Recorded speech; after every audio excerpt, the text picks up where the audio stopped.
That's not how life is.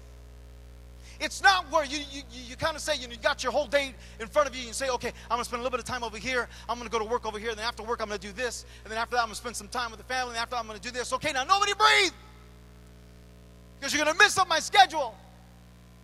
Life isn't like that. Life will take some turns that you never expected. There'll be some things you'll get a phone call that you'll never be able to recuperate from in the sense of emotionally.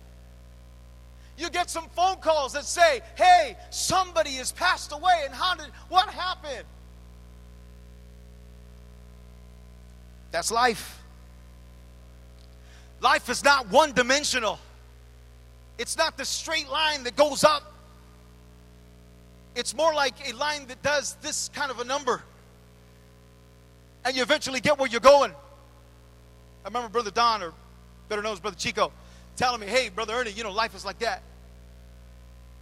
And if you look at a cardiac monitor, this means life, right? I was like, okay, that makes sense. You have problems when it's like this, right? Because you're dead.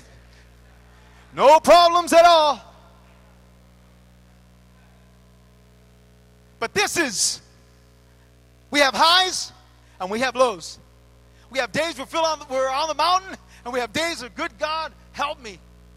I don't know how I'm going to get out of this one. I remember a sister taking me aside and pulling me and saying, dear beloved sister, she said, you know what, Brother Ernie, it's kind of like you take this pebble and you throw it into a pond, and all of a sudden it's like this ripple effect. It's kind of like, you got these rings that go out, and eventually they take over the whole pond. And it's kind of like in your life, it's almost like God starts you off when you're first, just got saved, kind of like after church, you go up to shake somebody's hand, and, they ignore you. It's like, oh my God, I don't think I could do this. And all of a sudden you get into a conversation with a brother and a sister, and then all of a sudden it gets out of hand, and you come unglued off the cross, and, get real upset, and it's like you just have it out. It's like, man, you call yourself a Christian. Walk away broken and teared, and like, I don't know if I can do this, brother. And it seems like the Lord, kind of like that ripple effect, just when it seems like you've got something, just right, or you've got it conquered, it's like the Lord pushes you out to another ring. And all of a sudden you're handling and having to battle. And thank God that it says that He will never give us anything that we cannot handle without providing a way of escape out of that thing, right? But it seems like when God puts you at a particular point, after it's done, after it's, all finished and said and done, He then pushes you some more. He stretches you. He wants you to grow. He doesn't want you to be stagnant. He doesn't want you to stay just in one spot. The problem we have is that sometimes we say, brother, this is too hard. I don't question your ability. God gives the ability. He gives us the power. And I'll read that in just a second. What I question is your commitment. Because when you're committed, it doesn't matter what happens.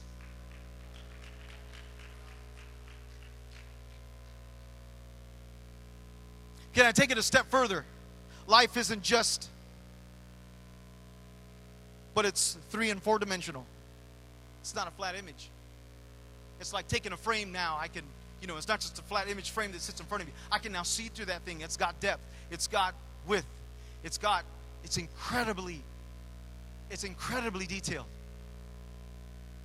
Not only that, but that's why it is that a farmer can't predict the outcome of his crop. A farmer can only create the conditions for which the crop to flourish. He can't predict the outcome.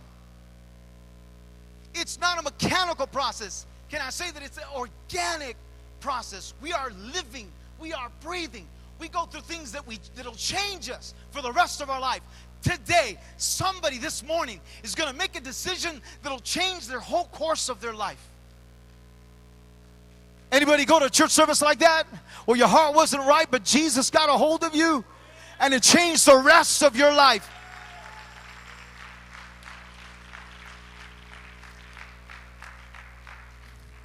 It's kind of like,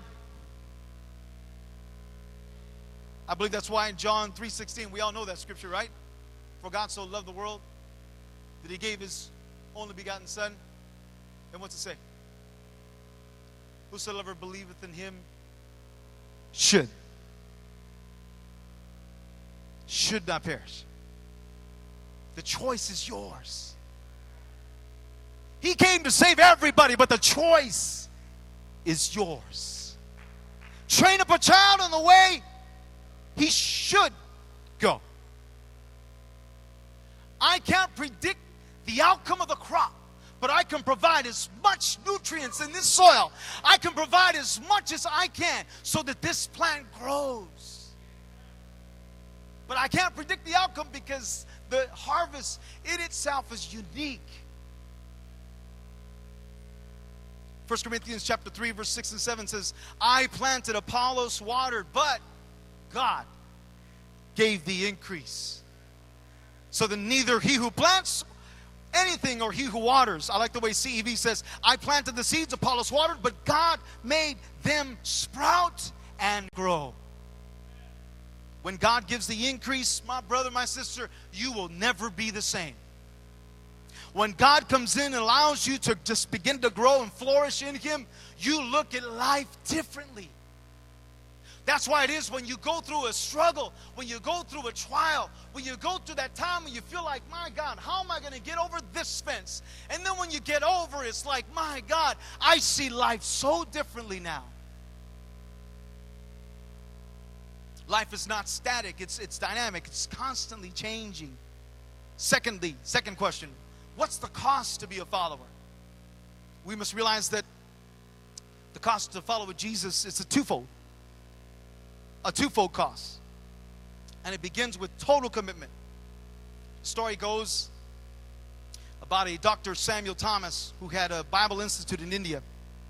Every year, the Bible Institute has a graduation ceremony where students who have finished their studies are gathered together for one last time before leaving the Institute as graduates. What's an amazing thing is that they get to a point where they all stand and they begin to repeat words better known as the martyr's oath. And they say words that are similar to this. Help me out with the chair. It says, today I stand as a dead man. I declare that in Jesus Christ, I am saved by His blood. And thus I am dead to sin and no longer dead in my sin. Today I stand and declare that I surrender my will, my life to His will and His life. I shall go where He sends me without asking questions. I shall go to whomever He sends me without seeking fame. I shall preach to everyone, even if they hate me. I am an ambassador of the cross and must deliver the message. I shall pour my life out to reach my family, my friends, my neighbors, and my city. I embrace the shame of the cross, and I hear nothing but God. I fear nothing but God. I welcome suffering, shame, persecution, beatings, imprisonment, and death, and I will not be silenced. And if I'm killed, I pray that my blood should be a harvest for souls. This is my city. I dare not do less. Give me the next slide, Brother JR. You'll see them standing there. Right after that graduation, they sign it. And they're given three things, only three things. They're given a new Bible, a new bicycle, and a one-way train ticket to their field of service. They have no plan B. That's it. I'm sold. Now Jesus says to the multitudes, if anyone comes to me, does not hate his father or mother, wife and children, brothers and sisters, yes, his own life, even his own life, he cannot be my disciple. We hear these words and think for a second, going, wait a minute, did I just hear correctly? Jesus just told me that if I wanted to follow Him, that I had to hate those who were closest to me. This seems to be a complete opposite of what we see God in His character. We say, well, wait a minute, I thought God was love. Jesus has told us in other places that we must love one another and that they would know Him by the love that we have one for another. What happened to all that? Yet here we have Jesus telling us that we must hate in order to follow Him. Well, we need to understand that there is no contradiction in the Word of God. We must realize that these statements represent a comparative idea. God was giving us a comparison to what He was talking about. Yes, God is love. Yes, we too need to love one another. Jesus summed up the entire Ten Commandments with two statements about to love our God and to love our neighbor. However, Jesus is saying that if you come after me, if you want to be my follower, then you must love me more than anything or anybody else in this universe. He is saying that when you compare your love for me and your love for everyone else, it should appear as though your love for me so outshines your love for anybody or anything else, that it seems that you hate them in comparison to your love for me. Brother Tom, where you at? How long have you been married now, brother? Oh, I put you on the spot, brother.